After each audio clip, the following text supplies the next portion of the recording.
Voilà. Je vous signale que vous avez 48 heures hein, pour trouver un cadeau pour papa. Oui, on va non. commencer avec un chef-d'œuvre là aussi. Schnock, Ah oui, c'est la bien, revue Schnock, qui fête son 15e numéro, 4 ans d'existence, 4 ans de succès et un numéro génial. L'invité de ce numéro, c'est l'aventure de Claude Lelouch. D'où Interview Fleuve de Claude Lelouch, un grand maman. Parce que Claude Lelouch, il raconte le making-of du film. Donc, il avait l'idée, il va voir Lino Ventura pour lui vendre le projet. Donc il est dans sa maison de Saint-Cloud et il explique à Lino Ventura qu'il veut faire un film sur les cons. Parce qu'il dit il y en a tellement, il faut leur rendre un hommage quand même. Et en plus, ça garantit un grand public.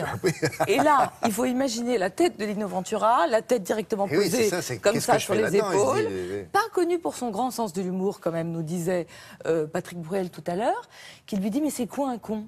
Alors Lelouch lui dit, c'est un mec qui met le pognon en premier sur tout. Ah. Alors là, à ce moment-là, il y a Ventura qui lui dit, mais tu veux donc que je joue le chef des cons? Et Claude Lelouch lui dit oui. Alors là, il sent qu'il est quand même parti sur un terrain un peu instable. Il lui dit, mais j'adore les cons.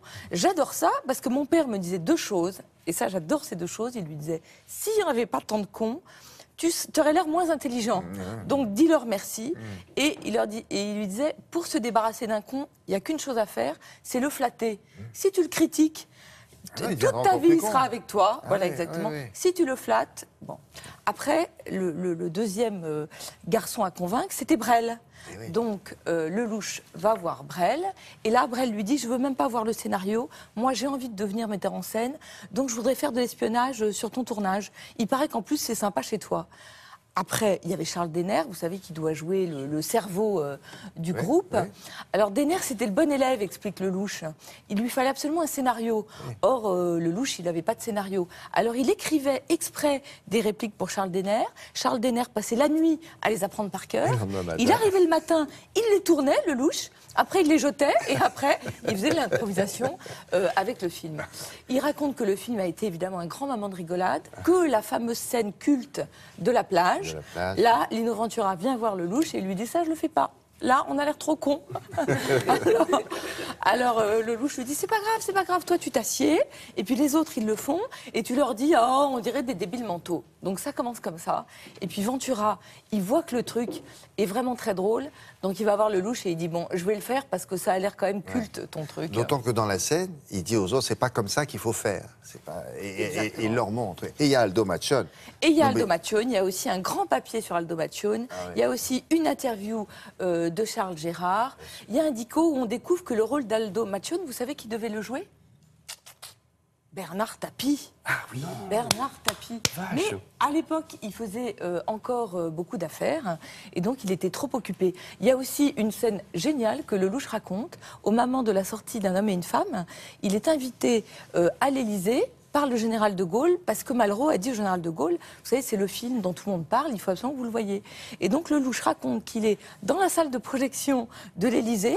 D'un côté, il y a Madame de Gaulle, de l'autre, il y a le général.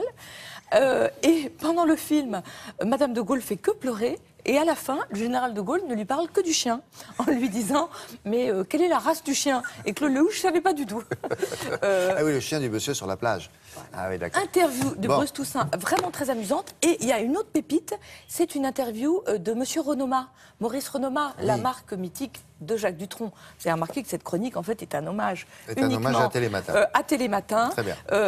Interview formidable, parce que Renoma, vous savez, c'était à une époque où il y avait d'un côté des habits pour les hommes et de l'autre des habits pour les petits garçons. Il n'y avait rien pour les ados. D'où le succès de Renoma, qui était beaucoup plus branché. Le modèle des frères Renoma, c'était Kennedy. Et la première boutique qui s'ouvre rue de la Pompe de Renoma s'appelait la Maison Blanche, White House.